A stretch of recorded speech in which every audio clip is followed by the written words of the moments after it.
Kia's iconic little hamster mobile, the Soul, has been fully redesigned for the 2020 model year. This has quickly become one of the company's most popular selling vehicles in the lineup. I'm at the 2018 Los Angeles International Auto Show. Let's take a first look.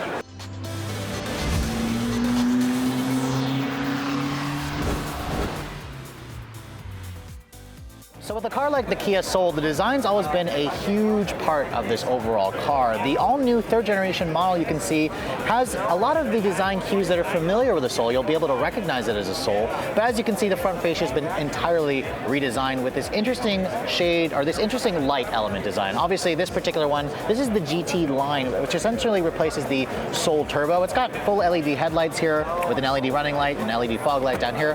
I'm not entirely sure if this lights up, but it's definitely a very interesting looking design. The GT line, being the sport-oriented model, of course, has a slightly unique front fascia with the GT line badge here, a little bit more air intakes. Now this Soul definitely has a very in-your-face look to it. I actually think that it looks terrible in pictures, but in person here, I'm actually liking it, especially in this red color with the sport-oriented model. Now surprisingly, when you look at the wheel size of this vehicle, they actually look a little bit on the smaller side. These are 18-inch wheels wrapped in 235/45 series tires. There's a fairly good amount of rubber here, our sidewall, to give this thing a little bit better ride quality, I'm assuming, but I'm surprised. I think that Kia could have probably gone with a 19-inch wheel, but overall, I'm happy with the proportions. Now, in terms of the size of this vehicle, Kia didn't really make any changes except to the overall length, where the company said it's about 2 inches longer overall. Height remains the same, width so far remains the same. It definitely is instantly recognizable as a Soul. This is slightly new here, which kind of tries to give it a floating roof design. I'm not really sure I like that. Now, at the rear of the vehicle, this is an area that looks strange to me. I don't know if I like the design. It's kind of got this complete wraparound for the tail light here. Although this area here, I'm not sure if it lights up. Your third brake light is there. It's got kind of like an LED combination light. I'll have to see it lit up at night to really, reserve my final judgment. This black area here is certainly strange. And then the GT line gives you a nicely integrated dual outlet exhaust, which I'm sure sounds terrific. This is the same 1.6 liter engine from the previous Soul Turbo, which still makes 201 horsepower. Now, the one thing that they did improve is the cargo area, surprisingly. Kia says they were able to add 5 cubic feet of space overall. So with the seats up, you're looking at around 23.1 cubic feet of space. And if you fold them down, you should be approaching 50 cubic feet, which is similar to what the previous generation had. So under the hood of the all-new Soul, Kia actually offers a choice of 3 different powertrains. Now the one thing you're probably wondering, does Kia offer all-wheel drive in this thing? Unfortunately, no, all of them are still front-wheel drive. This particular one is the GT line, which has the carryover 1.6 liter gasoline direct injection 4-cylinder with a turbocharger. It still makes 201 horsepower and 195 pound-feet of torque. Unfortunately, the 6-speed manual is gone. The 7-speed dual clutch is the only transmission available. Fuel economy information will be available at a later date. Now the old Soul had a 1.6 liters the base motor. It's been now replaced with a 2-liter 4-cylinder, which is the same one from the Kia Forte, 147 horsepower. Now, surprisingly, if you guys are looking for the hottest Soul, that's now the EV. The EV model uses a 64 kilowatt-hour battery to deliver over 200 miles of range, and the same 201 horsepower as this, but 295 foot-pounds of torque, so almost 100 more foot-pounds of torque. That one will definitely be an interesting model to drive, but the turbo model definitely has the most in terms of the looks. This will be a really fun car to drive when it does become available in the summer of this year.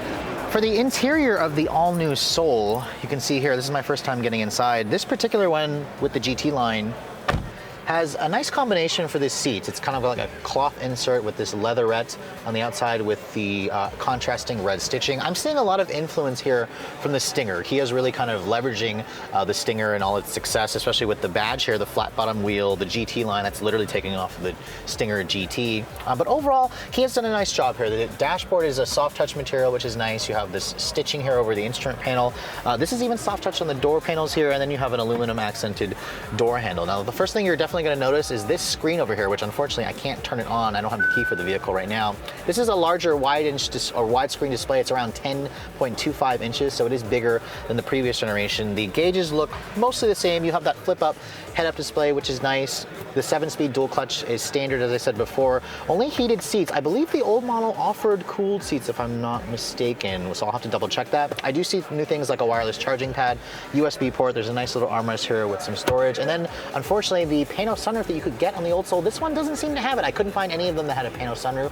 We'll have to double check that. It would be silly for Kia to take that away. It was a really nice feature that the company gave you. The glove compartment here is pretty big, actually. It's damped, but not lined with felt. Overall, the front seats, you'll feel basically at home if you guys have had the previous Soul. You have a very nice commanding view of the road, but let's hop into the back seat and see how that compares.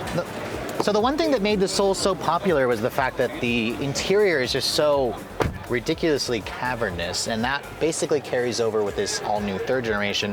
The floor is almost completely flat back here. There's plenty of legroom, good foot space underneath here. No rear seat air vents, but Kia does give you a nice power outlet here, and then if you fold down this armrest, it gives you 2 cup holders. It's very comfortable. There's very good amounts of headroom here. So as a practical, inexpensive, fun commuter car that's different, the Soul will definitely still excel.